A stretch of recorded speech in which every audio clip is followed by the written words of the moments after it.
તો આજ ભાગવતજીની કથાનો શુભારંભ કરશું આપણે. મહાન પુરુષોની ઉપસ્થિતિ છે. જગતમાં મોટામાં મોટો શબ્દ કોઈ હોય તો એનું નામ માં કહેવાય. ઈશ્વર જ્યારે દરેકને એક સરખો પ્રેમ ન આપી શક્યો ત્યારે એમ કહેવાય છે ખુદ ભગવાન નારાયણ માં સ્વરૂપે બનીને આ જગતમાં આવ્યો. તો જગતમાં ત્રણ મોટા સ્થાન, માં, બાપ અને ગુરુ. લેકિન આજ ત્રણેય સ્થાન જો કોઈમાં જોવા હોય તો હરિરામ બાપામાં આજ આપણને દર્શન થાય છે. બા અને પા.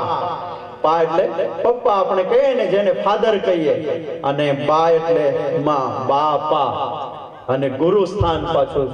તો આ ત્રણેય સ્થાન આજ જેનામાં દેખાય છે એની ઉપસ્થિતિ.